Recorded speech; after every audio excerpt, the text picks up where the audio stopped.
I'm going to talk about the year 1933 when Nessie became a plesiosaur. So, as I think you have already talked about on your YouTube channel, there was a really early sighting of a monster in the River Ness, not necessarily Loch Ness, but the River Ness by St. Columba. And then there was always kind of rumblings about a monster in Loch Ness, but all of the sightings before 1933 were describing a whale-like creature, a thing that splashed, all kinds of things that are not plesiosaurs. But in 1933, we kind of have our first like famous plesiosaur sighting. It came right after a pretty well-known sighting that was like written about in the Inverness Courier by this person Aldi McKay. But then a few months later, this guy, George Spicer, who was from London in 1933, said he was driving a car and this big thing crosses the road and then jumps into the water, leaving a little bit of a wake and disappearing under the surface. And he distinctly said that this thing had a neck that looked like an elephant's trunk. But do you know what came out in 1933? What? King Kong. And King Kong famously Oh. took the world by storm that same summer, where King Kong fights a plesiosaur.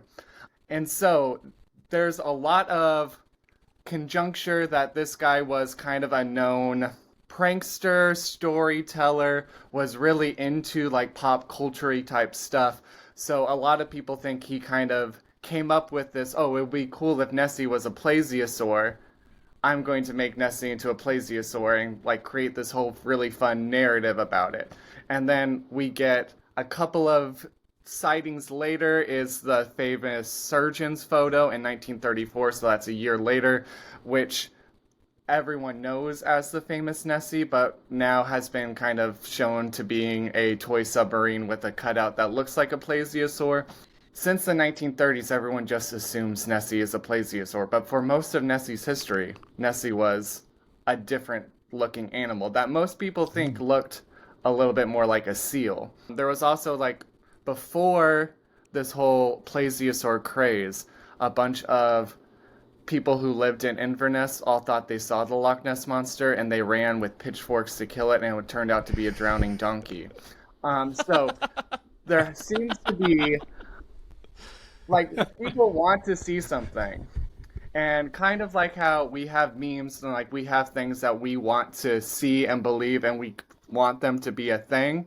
I think this is what George Spicer did, where he was like really into King Kong and it's like, oh, there's a monster in Loch Ness. Maybe he saw something and then kind of hyped up his story to be like, no, what I think I saw was a plesiosaur, just like that really cool scene in King Kong.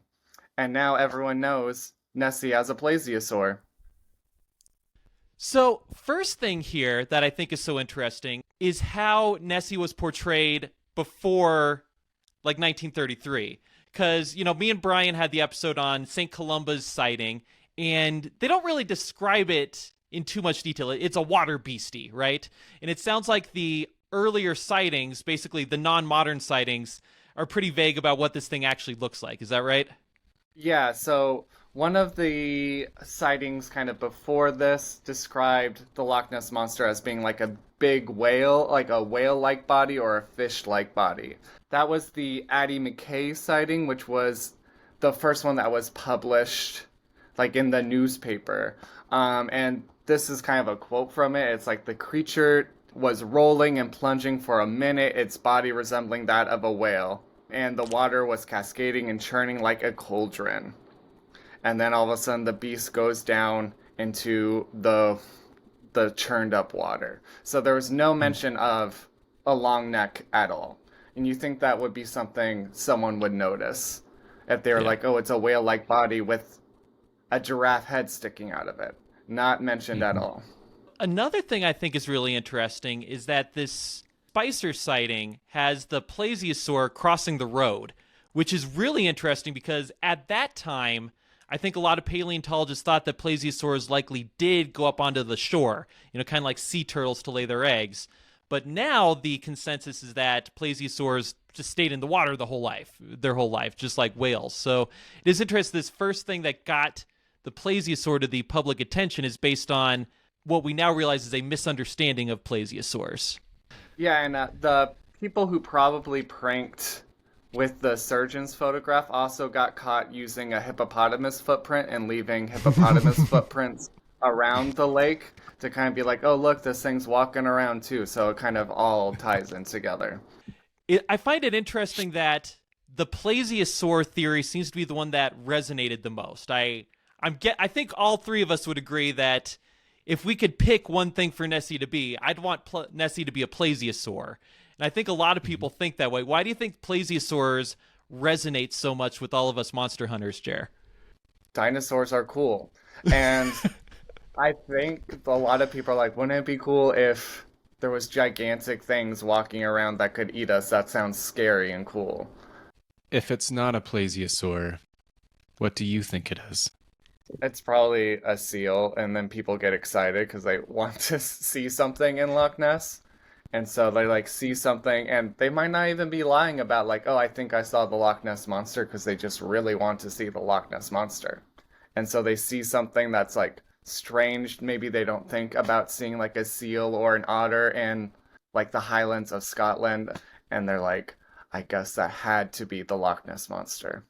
Fair enough. Fair enough. Thank you all so much for watching. We really appreciate it. And as you can tell, we are a brand new channel. So any subscribes, any likes, we really appreciate it. If you want to check out an older video we did on the same topic, check out the video where we talk about the original legend of St. Columba, the first Nessie sighting. And also remember to leave a comment if you enjoy this video and let us know who you agree with. And maybe we can tally up the points and see who won in the next episode. Like and subscribe.